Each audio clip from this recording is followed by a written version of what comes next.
चढ़ती कला fast news. नमस्कार, मैं रचना शर्मा चढ़ती कला टाइम टीवी देख रहे सभी दर्शकों का स्वागत करती हूं। आप देख रहे हैं फास्ट न्यूज।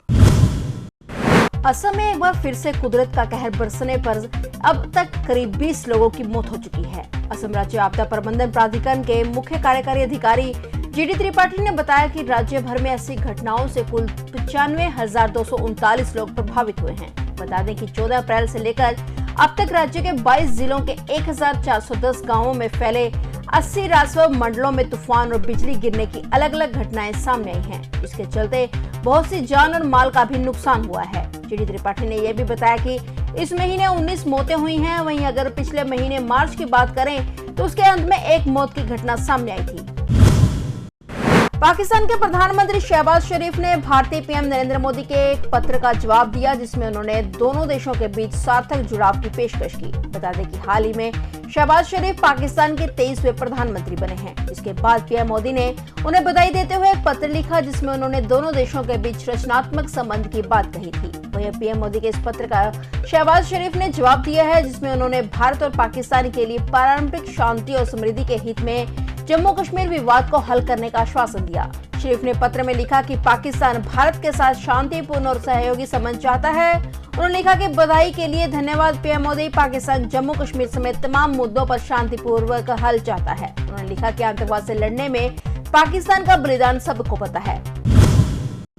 दिल्ली सिख गुरुद्वारा प्रबंधक कमेटी के अध्यक्ष हरमीत सिंह कालका व महासचिव जगदीप सिंह कालो की अगुवाई में कमेटी की टीम ने गुरु तेग बहादुर साहिब के 400वें प्रकाश पर्व के संबंध में लाल किले पर 20 व 21 अप्रैल को होने वाले विशाल समागमों की तैयारियों का जायजा लिया। इस मौके पर हरमीत सिंह कालका ने कहा कि 20 अप्रैल को गृह मंत्री अमित शाह का समागम का शुभारंभ करेंगे, जबकि दूसरे दिन के समागम में 21 अप्रैल को प्रधानमंत्री नरेंद्र मोदी शामिल होंगे। इस दौरान 400 बच्चों और 400 रागी सिंहों के जत्थे कीर्तन करेंगे। वही लाइट एंड साउंड शो और प्रदर्शनियां भी लगाई जाएंगी। साथ ही प्रधानमंत्री एक यादगारी टिकट और सिक्का भी जारी करेंगे। कालका ने यह भी कहा कि कार्यक्रम को लेकर संगतों में काफी उत्साह है। देश भर में बड़ी संख्या में संगत कार्यक्रम में शामिल होगी। रोपड़ में उस समय बड़ा हादसा हुआ जब मालगाड़ी के करीब 16 डिब्बे पटरी से उतर गए। हादसा गत रात रोपड़ मियापुर के बीच गुरुद्वारा श्री भट्टा साहिब के नजदीक हुआ। रेलवे विभाग के मुताबिक इस हादसे के कारण फिलहाल 8 ट्रेनों को रद्द कर दिया गया है। ट्रैक को साफ करने का कार्य किया जा रहा है। बताया जा रहा है कि यह हादसा आवारा मवेशी के ट्रेन के आगे आने के कारण हुआ है। हादसा इतना भयानक था कि ट्रेन के 16 डिब्बे बुरी तरह से एक दूसरे पर चढ़ गए। डिब्बे ताश के पत्तों की तरह बिखर कर टुकड़े टुकड़े हो गए। डिब्बों के टकराने के साथ ही बिजली वाली रेलगाड़ी को सप्लाई देने वाले बिजली के खंभे भी बुरी तरह टूट गए। हादसे के करीब 1.5 घंटा पहले ही हिमाचल से दिल्ली जाने वाली हिमाचल एक्सप्रेस यात्री गाड़ी गुजर कर गई थी। फिरोजपुर के एक गांव में नहर के किनारे वृक्ष के साथ लटकी हुई युवा लड़के और लड़की की संदिग्ध हालत में लाशें मिली हैं। यह मामला आत्महत्या का या हत्या का, इस संबंध में पुलिस द्वारा शव अपने कब्जे में लेकर जांच शुरू कर दी गई है। सरपंच विजय कुमार ने बताया कि आज सुबह लोगों ने देखा कि गांव हंसते से सुबह कदीम की ओर जाती लिंक रोड पर नहर के किनारे लड़के और लड़की की लाशें लटक रही थी और दोनों के गले में फंदा डाला हुआ था। पुलिस द्वारा शव पोस्टमार्टम के लिए सिविल अस्पताल फिरोजपुर में भेज दिए गए हैं और इन दोनों की हत्या की गई है या इन्होंने आत्महत्या की है या इसके पीछे क्या कारण है, इस संबंधी पुलिस की ओर से जांच और कार्रवाई जारी है। प्रधानमंत्री नरेंद्र मोदी ने सोमवार को कहा है कि जन भागीदारी किस प्रकार किसी देश के विकास में नई ऊर्जा भर सकती है। स्वच्छ भारत अभियान इसका प्रत्यक्ष प्रमाण है। उन्होंने कहा कि देश आज स्वच्छता के क्षेत्र में नित नई गाथाएं लिख रहा है। प्रधानमंत्री ने 2 अक्टूबर 2014 को स्वच्छ भारत मिशन का आरंभ किया था। इसका लक्ष्य भारत में सभी गांवों, ग्राम पंचायतों, जिलों, राज्यों और केंद्र शासित प्रदेशों को खुले में शौच से मुक्त करना है। इस ट्वीट के साथ प्रधानमंत्री ने ग्राफिक्स भी साझा किया, जिसमें स्वच्छ भारत मिशन के तहत अब तक के कामकाज का ब्यौरा भी पेश किया गया है। इसके मुताबिक देश के सभी गाँव और शहर खुले में शौच से मुक्त बन चुके हैं।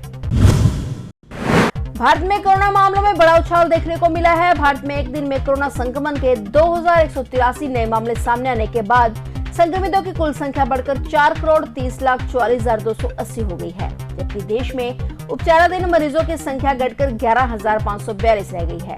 आंकड़ों के अनुसार 2014 और संक्रमितों की मौत से महामारी से जान गंवाने वाले लोगों की संख्या बढ़कर 5,21,965 पर पहुंच गई है, जबकि स्वस्थ होने वाले मरीजों की संख्या बढ़कर 4,25,10,773 हो गई है।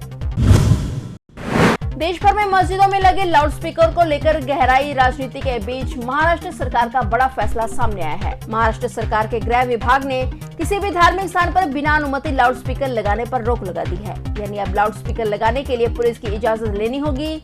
महाराष्ट्र के गृह मंत्री दिलीप वालसे पाटिल जल्द ही इस संबंध में महाराष्ट्र के डीजीपी के साथ एक बैठक भी करेंगे। अगर कोई बिना इजाजत लाउडस्पीकर लगाता है तो उसके खिलाफ कड़ी कार्रवाई की जाएगी। वहीं नासिक पुलिस कमिश्नर ने आदेश दिया है कि 3 मई तक सभी धार्मिक जगहों पर लाउडस्पीकर लगाने की अनुमति ली जाए। अगर बिना अनुमति लाउडस्पीकर मिला तो पुलिस कड़ी कार्रवाई करेगी।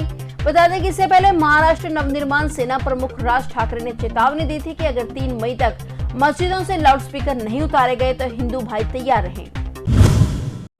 सुप्रीम कोर्ट ने केंद्रीय गृह राज्य मंत्री अजय मिश्रा टेनी के बेटे और लखीमपुर खीरी हिंसा के मुख्य आरोपी आशीष मिश्रा की जमानत रद्द कर दी है। शीर्ष अदालत ने आशीष मिश्रा को 1 सप्ताह के अंदर सरेंडर करने का आदेश दिया है। इलाहाबाद हाई कोर्ट ने आशीष मिश्रा को जमानत दी और वह 18 फरवरी को जेल से बाहर आ गया था। सुप्रीम कोर्ट ने मामले को नए सिरे से सुनवाई के लिए इलाहाबाद हाई कोर्ट को वापस भेज दिया है। मॉरिशस के प्रधानमंत्री प्रविंद जुगनाथ वाराणसी दौरे पर आने वाले हैं। मॉरिशस के प्रधानमंत्री करीब 3 साल बाद 2 दिवसीय दौरे पर 21 अप्रैल को वाराणसी आएंगे। उनके आगमन की जानकारी के बाद प्रशासनिक तैयारियां शुरू हो गई हैं। जानकारी के मुताबिक 21 अप्रैल को वाराणसी के बावतपुर स्थित लाल बहादुर शास्त्री इंटरनेशनल एयरपोर्ट पर मॉरिशस के पीएम की अगवानी राज्यपाल आनंदीबेन पटेल और मुख्यमंत्री योगी तैनात करेंगे। मॉरिशस के प्रधानमंत्री वाराणसी में गंगा दर्शन के साथ ही काशी विश्वनाथ धाम में दर्शन पूजन करेंगे। उत्तर प्रदेश से व्यापार सहित अन्य महत्वपूर्ण मसलों पर मुख्यमंत्री के साथ मॉरिशस के प्रधानमंत्री की द्विपक्षीय वार्ता भी होगी। बता दें कि प्रधानमंत्री नरेंद्र मोदी के निमंत्रण पर मॉरिशस के प्रधानमंत्री प्रविंद जुगनाथ अपनी पत्नी कविता जुगनाथ के और उच्च स्तरीय प्रतिनिधिमंडल के साथ 17 से 24 अप्रैल तक भारत की 8 दिन की यात्रा पर दिल्ली पहुंचे हुए हैं। फिलहाल फास्ट न्यूज में इतना ही। तब तक के लिए देखते रहिए चढ़ती कला टाइम टीवी और मुझे दीजिए इजाजत। धन्यवाद। चढ़ती कला